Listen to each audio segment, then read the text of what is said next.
How do you create wellness, past, and experience? How do you create a retreat in a space that is all your own? And how do you live in OM every single day?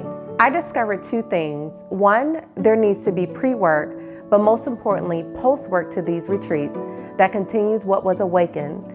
And two, travel is an expense that could be trumped by other responsibilities. It's Christina here, founder of OMNoire. After 5 retreats in less than 2 years and an exciting one coming up in Grenada, I have been plagued with those questions. Breathe by OMNoire came to me in response from an email I received from a woman living in San Francisco. She asked one simple question: do you have any online resources for those who cannot attend your retreats? It took only seconds to know that I needed to create another access point to your healing, another opportunity to breathe. Breathe by OMNoire is a soul-enriching, immersive experience led by women of color and wellness, so that you don't have to go away to get away, and that you can create a retreat within yourself. Breathe brings together women I admire whose life work will be you for 6 weeks. We'll gather virtually in live workshops on nutrition, financial health, mental and emotional health, healing from toxic relationships, crystals and meditation, and more. Then there is a community that we're building within the Breathe by OMNoire app. You can connect with other women in your area or by profession, find accountability partners, workout buddies, and most importantly, build a tribe within a tribe. Isn't that something that we all want? This experience is the heartbeat of OMNoire. Join and breathe with us.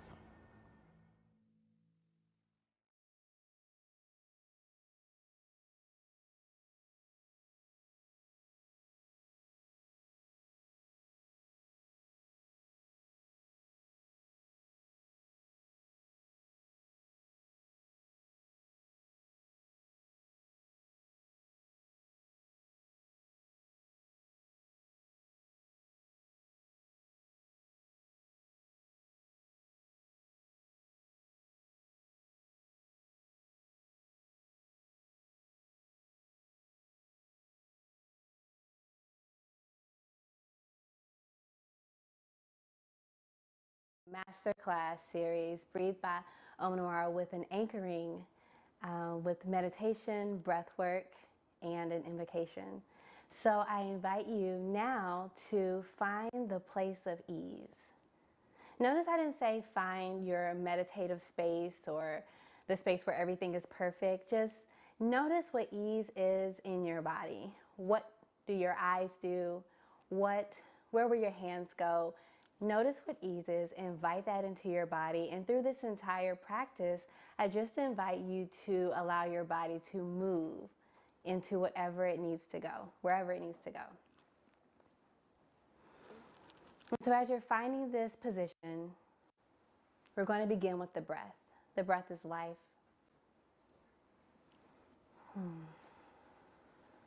Now,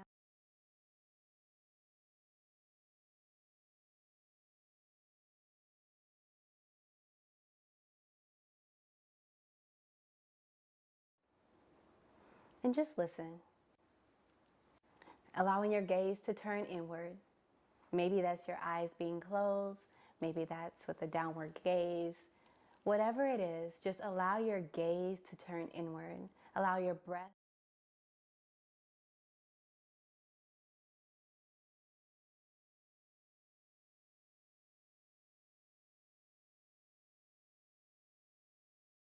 Everything that I'm saying. This is your moment. So as you're coming into your breath,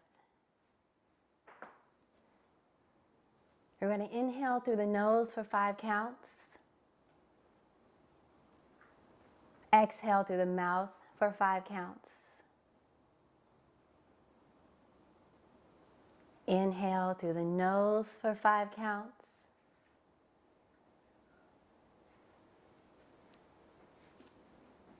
Exhale through the mouth.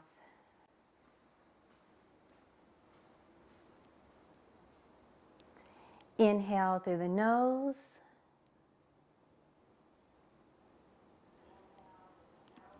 Exhale through your mouth.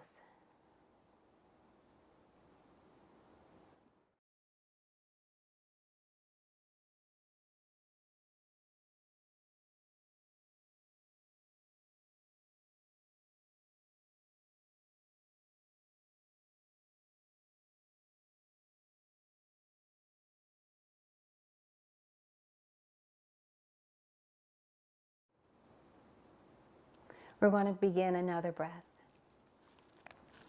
We're going to inhale, 2, 3, 4, hold, 2, 3, 4, exhale, 2, 3, 4, release, 2, 3, 4, inhale, 2, 3, 4, hold, 2, 3, 4, exhale, 2, 3, 4, release, 2, 3, 4, inhale, hold, exhale, release, inhale, hold, exhale, release, inhale, hold, exhale, release, inhale, hold, exhale, release. Continue in that breath. Hold, exhale, release. Dropping further into your body. Inhale, hold, exhale, release.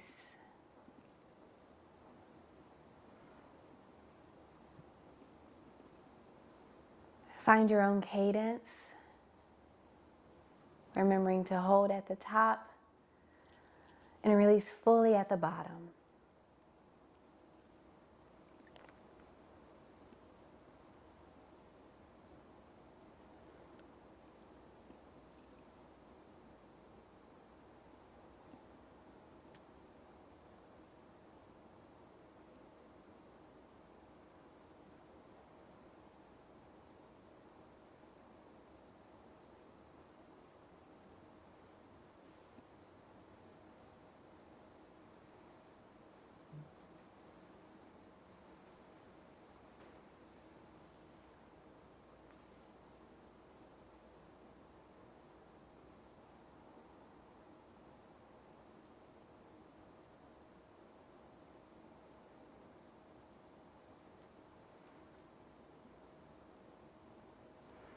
Take a cleansing breath in through your nose, out through your mouth. Keeping your gaze inward and dropping further into your body, I invite you to acknowledge whatever it is that you're sitting or laying down on. Notice how your body is sinking into it, and notice how you are being supported at the same time. Remembering that cadence and beginning to invite ease into every single part of your body. Noticing ease in the center of your eyebrows, relaxing your jaws,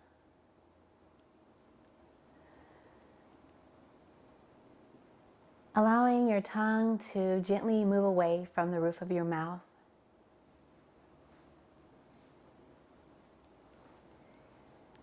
Allowing your throat to have a gentle swallow. Inviting ease into your shoulders. Allowing them to fall away from your ears.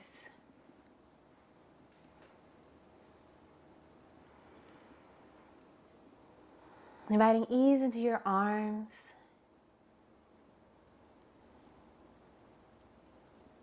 And into your hands.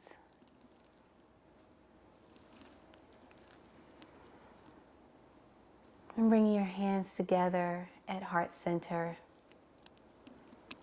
And breathing ease into your heart.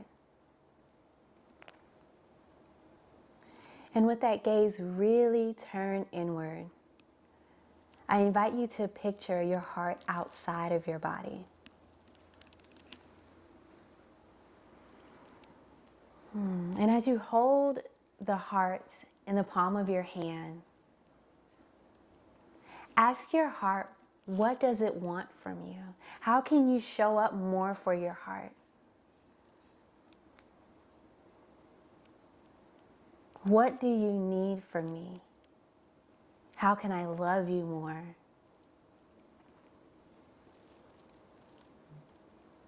How can I show you more grace?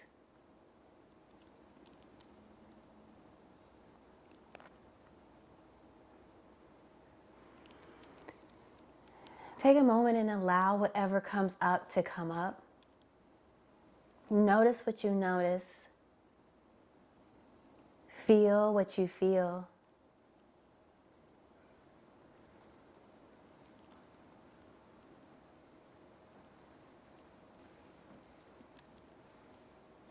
And now turn that question the other way.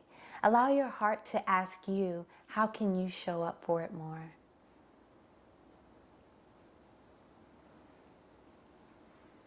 What do you need from me? What would you like for your heart to show up and do for you?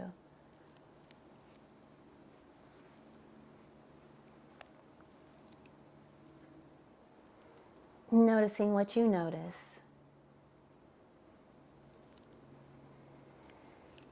Feeling what you feel. Breathing into this here, now moment.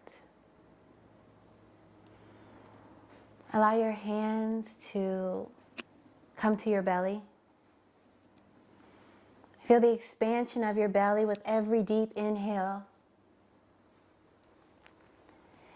Feel the contraction with every exhale. And notice that small amount of energy that you keep around that keeps you comfortable, but that doesn't serve you. Release that too. As your hands are on your belly, feeling that expansion and contraction, and that full release, allowing you to drop further and further into your body. I invite you to bring your hands to your knees.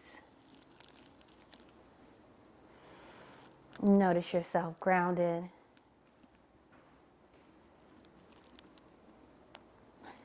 Invite ease into your hips, into your thighs, shins, and into your feet. Feel your feet firmly planted wherever they are. Notice how the ground is holding your feet up and how you are simultaneously keeping your feet into the ground. Notice your feet rooting and imagine them rooting in the circular pattern into the earth, into the floor, wherever your feet are. Notice that you are here, that you are now, and the only thing that matters is the shift that you desire in this right here, now moment. We'll drop a little bit deeper into the body as we recognize that there is one power and presence in all of this vast universe that is for good. We notice that this presence is closer to us than the breath that we breathe. This presence goes by many, many, many names. But we know this presence as love, abundance, truth, prosperity, abundance, peace, joy. And as I know I'm one with that presence, I know that I am love, I am peace, I am prosperity, abundance, joy, and love. And as I know this is the truth for me, I know this is true for everyone that is under the sound of my voice, as we are all one with that presence, that none of it is outside of ourselves, that every single one of us is love, peace, joy, prosperity, abundance. And it is from this place of oneness that I know that every thought, every action, everything that is to be here and now is already here for us. I know that every thought that says that we are not divine order, that we're not clarity, that we're not love, joy, peace, and abundance is cast into the sea of nothingness from which it came. I know that right here and right now is where we are all called to be. And I give great thanks for the fulfillment of this word, and I release it into the action of the law that always says yes. And so it is.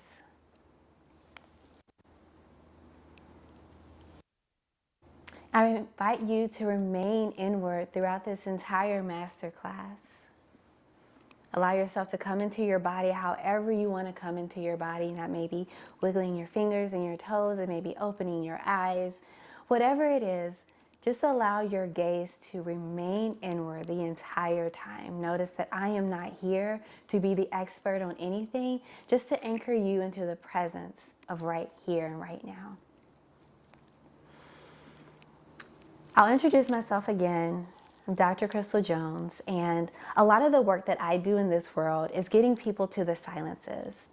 I do that a lot these days through sound therapy, movement therapy, and no matter what it is that we're doing, there's this important part, and that's the silence. We hear so much sound all of the time that is directing us to do this, to do that, be this person, be that person, be more, don't be less, do it this way, do it that way. But I really use curated sound experiences to get to the silence of that divinity within, because that's all that really matters. What is that voice inside telling us to do? And how can we witness that voice and allow that expression to be one with the vastness of this universe? I figured a great way to really start talking about spiritual practice is to kind of give my story, how I got to this place. It may be familiar to you, it may be completely different from you. I just want to share where I am and how I've gotten there. So I grew up, my dad was a pastor. So obviously I went to church 8 times a day, 8 days a week, all of the above. That was my life. I did all of the things that I was supposed to do, but I don't know that I had a relationship with anything that was outside of me. I had a very logical relationship with what I was supposed to do. That was through education. That was any way that I was supposed to do something, I did it. And I did it very well. So I learned how to produce. I learned how to become. I learned how to be better. I learned how to do those things all the time. And I'll be really honest with you. I have been through a lot, just as many people have been, but it was the first time that I actually tried to, in my life, that I recognized this question of, if there is something out there that is bigger than me, I need you to show me that you're here, and I need you to tell me that you want me to be here. After all of this studying, after going to all of the schools and understanding the Bible and understanding everything in a logical way, I just needed to know that this power and this presence that was for me was actually here, that there was something greater than me, because the suffering that I was experiencing, I didn't need to do it anymore. And I feel like we've all gotten to that breaking point before. We've done all the things right, and then we've had nothing to produce for it.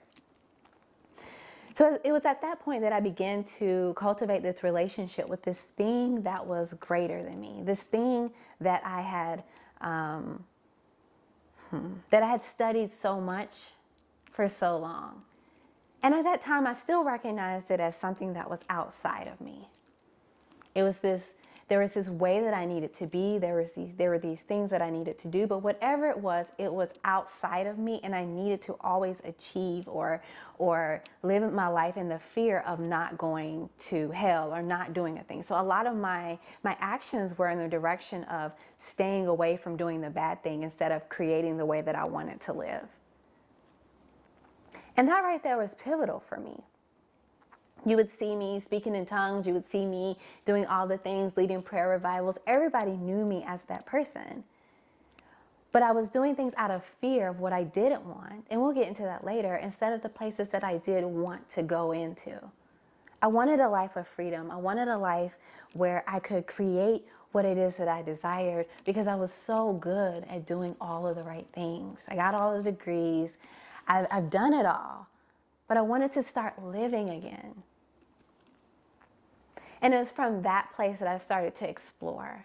And I started to explore spirituality in a very logical way. There are the things that need to be done. And I recognized when I was in private practice that many people came to me because there was always this expert, there was always this like savior complex, that because I was in private practice, because I was this doctor, I knew a way to do a thing, to bring people back to balance. People love to be back in balance. And then I realized that the universe is balanced and all that I needed to do was flow. And so I wanted to witness people in that flow. I wanted to be with people. And a lot of the ways that the industry worked, I didn't agree with. So I retired out of practice, and I really decided that I was going to witness people. Everything that came in the door, no matter what came in the door for me when I was in practice, was this seed inside of a person that really needed to grow. I really got on to recognizing that there was a seed inside of them that really needed to grow. And I didn't know better about their body. I didn't know better about their relationship with anything than they knew about themselves. So it was really about me listening to them and creating this space where wholeness was the way that was our language. There was nothing broken about you, that this is just how the tree is growing right now. And let's just witness it. Can we allow it? Can we allow whatever is here to be where it is right now? And so then I moved into full-time, just really anchoring into this right now moment, because in this right now moment, we just allow so many things to grow, and we allow so many things to be. And that's really that's really all that's being asked of us. And so this masterclass is really about developing your own spiritual class. We've done the homework, we've done the workbook that we had this week. And I want to share with you a bit of my spiritual practice and maybe help you develop your own spiritual practice. The first question that I always ask is, as a spiritual practice is something that will always evolve, what am I committed to? And I'm committed to ease. Now, I used to be committed to hard work. I used to be committed to the hustle. I used to be committed to so many things, and my life went in that direction. Every day I was hustling. I wasn't breathing. I was doing so much because that was the commitment that I was committed to. I was like, hard work, hustle, that's how I have to go. That's how I have to get places. That's what I believed. But right now I'm committed to ease, and I'm committed to a breath of ease. And that comes from a lot of places of me not, 2013, I had to learn how to breathe on my own again. And so I don't ever take that for granted. So this feeling of ease in my body, this feeling of ease in my breath, whatever it is that I'm ever asking you to do in a meditation or anything, it's not anything that I didn't have to learn to do myself. So ease is what I'm committed to. That's how I walk. If anything doesn't align with ease, it doesn't align with me.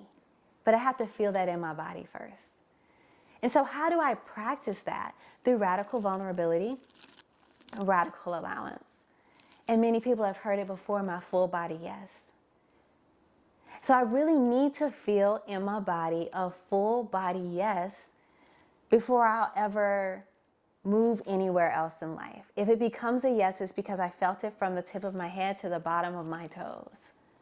That's radical vulnerability. That is alignment. And a lot of times I've recognized that I haven't been completely vulnerable with everybody because I was afraid of what would happen if I said no. And so now that I'm in this practice of radical vulnerability and allowance and And full body yes, I'm very clear on how I move through life. And that is not the same that it is for you, but you have to figure out a way that you can carry out this, whatever your commitment is. And that is the action that I take. When I'm communicating with someone, I have to be vulnerable. When I'm communicating with myself, I have to allow, because I have to trust that whatever it is that is supposed to be here is here for me. And I really have to go with that full body yes. When I don't do that, I'm cheating myself and I am not in my spiritual practice. And see, that allows my practice to be with me at all times, doing all things. So I don't have to do it on Sundays or Wednesday or Tuesday night or when I'm in yoga class or anything like that. This is with me at all times. A spiritual practice has to be accessible and sustainable for you and with you at all times. And so maybe during the discussion later, we'll get into how we can break that down and what that is for you. But I think it's really important for you to recognize that maybe ease isn't it for you right now. Maybe it's joy. Maybe it is hard work. Maybe it is whatever it is for you. You have to be honest with yourself and where you are at that moment, because wherever it is that you're going with that, your life is going to align with that. And so you have to have this foundational truth.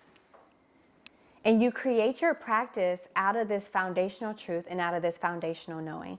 And mine is that there is a seed inside of me that knows exactly what it needs to do. So for me, the reason why why my practice is allowing, it's because I know that everything that was supposed to be inside of me was inside of me during this incarnation, and that all it needs to do is grow. So no matter how many valleys of shadow of death that I see, no matter what's going on through my life, this tree is growing and is continuing to grow, and it knows exactly what it needs to do, and I believe that. And so when I'm vulnerable, when I'm allowing ease, when I'm doing anything, nothing's going to stop that from happening. And so you have to have this foundational truth that you believe, and it's not going to be something that you're going to reach for, because then that's a hope. But what do you actually believe? Because if you believe that everything is not available for you, if you don't believe that abundance is your birthright, then your foundational truth is not that everything is going to be there for you always. So you have to chase things. You have to run things. Like, you have to do those things. And that's okay, because the spiritual practice is about you being honest with yourself. And so I invite you just to take a few seconds to really allow yourself to be honest. You don't need any answers right now. Just notice how this resonates with you. Notice how things don't resonate with you. Because once again, the only thing that we're doing during this masterclass is staying present with the seed inside of us, being present with that voice that we cultivated at the beginning. So just take a moment to really just sit with what came up for you as you heard my spiritual practice, because you will develop your own.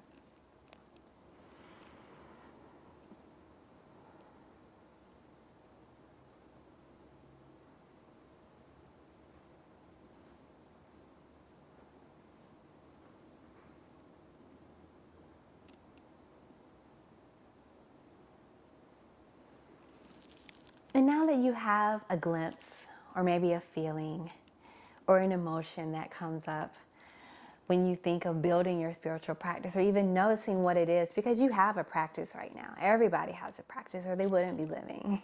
But noticing maybe where you want to shift it, maybe whatever comes up for you, I want you to recognize why having a practice is so important. When you enter into the auric field, when you enter into the space with another person, you have to recognize who you are and how you move through this world. When I recognize that I move with ease, when I recognize that vulnerability is the language that I speak, when I recognize my guiding truth is that I am here as a seed and that I know exactly what needs to be done. When I do that, I walk with people in wholeness, not completing them, not needing someone to complete me, not creating these relationships of superior, inferior, and the savior complex. So you have to be very clear on who you are and how you walk through this world. When you're not aware of who you are and how you walk through this world, Someone may ask you to do a thing, and for me, because my practice is vulnerability in the full body yes, I can find myself saying yes out of guilt. I can find myself practicing avoiding the feelings that come with a way of doing something.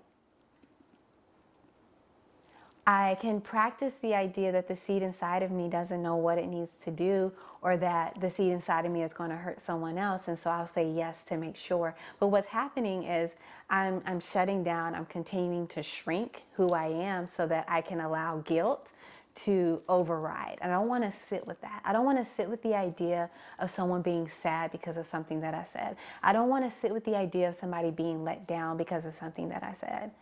Right? And so what we do is we say yes so that we can't feel anything.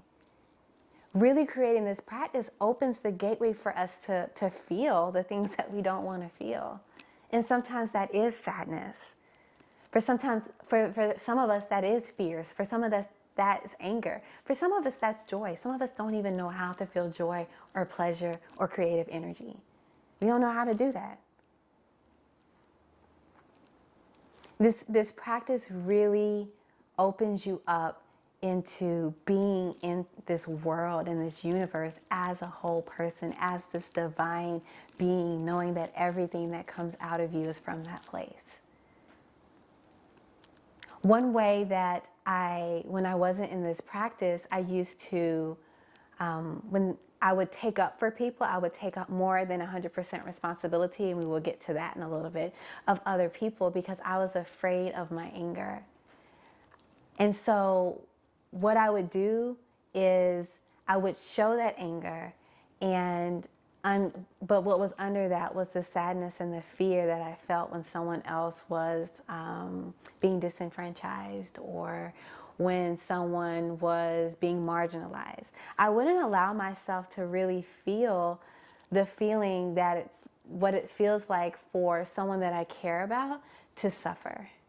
I wouldn't allow that to happen, and I wouldn't allow their seed inside of them to grow. So what I would do is I would take up for them. And anger was a feeling that, for me, covered up the more vulnerable sides of me. And the more vulnerable sides of me are the sadness. And sometimes I am afraid. And then I began to fear my own anger. And then as I feared my own anger, none of that showed up. And I continued to get smaller and smaller and smaller. And then I started to overcompensate with this idea of love. And so everybody met me as this loving person. Everybody met me as this lover. And it was because I was afraid to be angry. It was because anger was covering the sadness and the fear, because I still wasn't being present with the idea of being vulnerable, of saying what was happening. What is happening inside of me? I'm experiencing this sadness. I'm experiencing this fear right now. As this person that is a leader, that is what I'm experiencing. I don't need to take up for or take more than 100% responsibility of someone else just so that I don't have to feel anymore. And so as we talk about that, a bigger thing that we really need to do is notice some of the bigger commitments that we are committing to. And this one that I'm about to talk about is the first of 15 commitments of conscious leadership, which is a body of work that I have been a part of. And allow it to resonate with you or not resonate with you. But I am committed to taking 100% responsibility, nothing more, nothing less, of myself and how I show up in the world. And so many of us are committed to taking more than 100% responsibility of someone else, making sure that we're making sure that we don't have to feel what is actually there when they don't take responsibility of themselves. Or we take less responsibility of ourselves and we become in this place of blame, or we come in this place of praise. Praise, it feels good, but also it's not taking 100% responsibility, because we are the co-creators of life. And so as we continue forward into these master classes and Breathe by OMNoire, which is going to be super expansive, not just these 6 weeks, but for like the rest of your lives, I want you to begin taking responsibility for what is happening when someone is sitting in the chair and speaking with you. How have I created my centeredness? How have I created this place of peace so that whatever is coming to me and away from me is my responsibility? How am I responsibility for what the return on investment that I have for this? How am I taking responsibility for what it is that I give and receive in this idea of reciprocity? How am I allowing myself to show up? And so you can take that into consideration as you're taking in this class, and you're like, this is how I build a spiritual practice, and this is what she said, and this is what I need to do. You can do it that way, but also you can just sit here and you can say, I'm taking 100% responsibility of the way that I show up, and I really have this awareness that what I have invested into this, I'm willing to do the work to receive whatever it is that I want to do. And so take a moment once again to allow that to resonate with you. Allow that to sit with you. How much responsibility am I taking for myself right now? And not just in this class, but in life. How am I doing that with my family? How am I doing that with my career? How am I doing that with relationships? How am I allowing myself to take 100% responsibility of myself and how I show up in this world? Allow yourself to really anchor in that, knowing who you are, knowing the perfection of the seed inside of you, recognizing the perfection of the seed inside of you.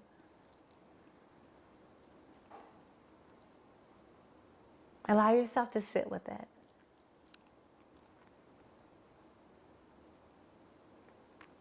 Allow yourself to really acknowledge how some of your decisions have been made recently. Do I make decisions based on what I want to create? Or do I make decisions based on what I am running away from? When we really start to think about trauma, when we start to think about activation points that have happened in our lives, notice how you can create the same decision in two different ways.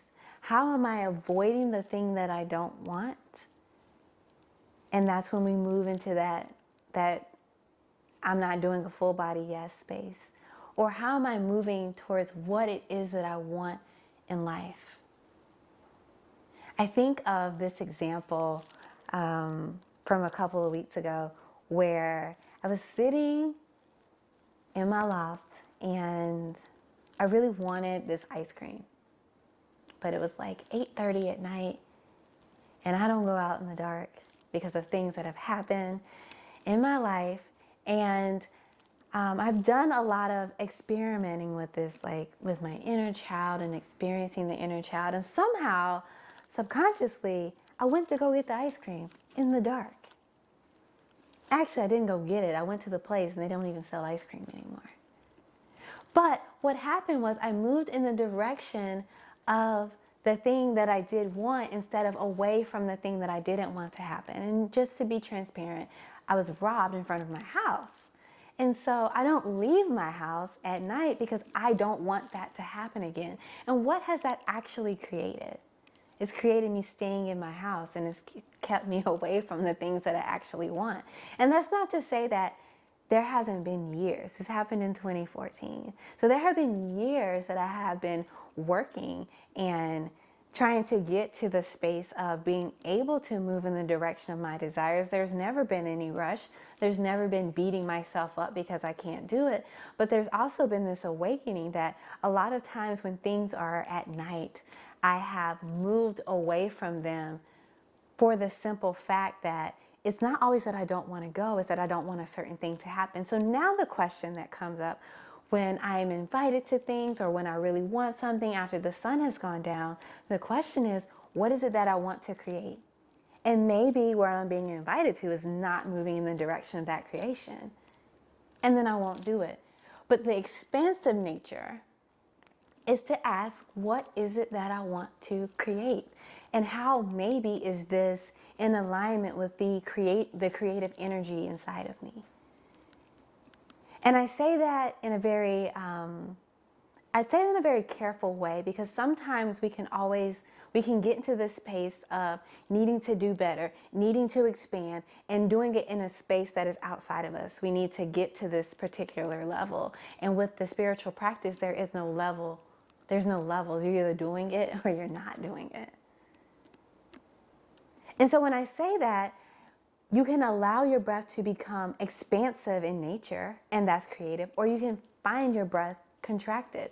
And so that's why having a breath practice or a meditation practice is so important, because then you get to notice what your breath feels like when it feels expansive. You get to notice what your breath feels like when it feels contracted. And so when we're really conscious about how we move through this world, we can stop being on autopilot, and we can ask our breath, what's here, what's now, what's available to us, right? So we will get into that with a discussion, really answering those questions. But this is something or a technique that I have learned in a lot of the work that I've done. It's called presencing, and it really allows you to slow down and get into the right now moment, which is kind of what we did at the beginning. Really just beginning by saying, what is my body's sensation? What am I feeling through my body right now? Because of the way that I am sitting, I am feeling tingling in my toes. I am feeling tensing in between my shoulder blades. So the next question is, well, what's my feeling state? And generally it's around either joy, fear, sadness, creative, anger. And so of those feeling states, which expand so much, my current feeling state is joy. Joy and creative. And then what is my next thought? And so when I think of my next thought, it is, wow, it's fascinating to be here, be now, be so alive in this presence. And so as we move into the discussion, I really just want to open it all up for you to be in that space before you ask the questions, because you get to bring the thoughts in your mind through your body. I think that's a thing that we don't do very often. We keep our thoughts up here, and then we start to act from up here. Or we have all of these body sensations, and we can't understand that our body feels like it's anxious, or we can't understand that our body feels like it's moving in a depressed state. We can't understand that. So what we do is we fight it, because we haven't really had that brain-body connection. And so I invite you, as we move into this, to really create that brain-body connection before you ask the questions, before you lead into the discussion. Where am I now? What is trying to emerge through me? Where is my breath? Is my breath, that's another question that I kind of threw in there.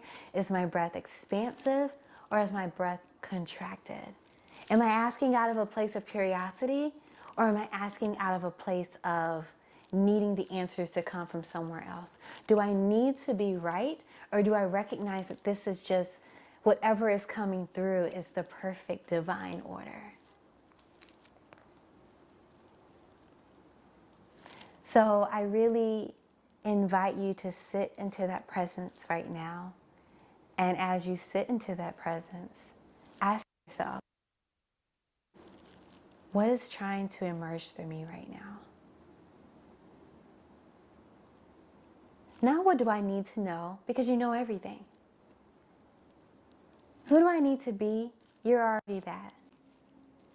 What is trying to emerge through me right now? And how does that align with what comes out through my lips? Allow your body to be here. Allow your presence to be strong. Allow your knowing sense to be here and available to you.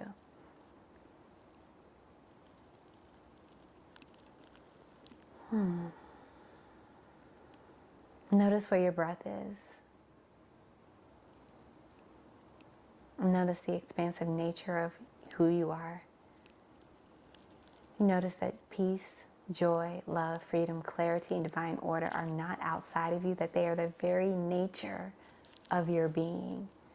That you don't have to want any of that ever again, that you are that. It is the seed inside of you that will continue to grow and flourish free as long as you allow it to.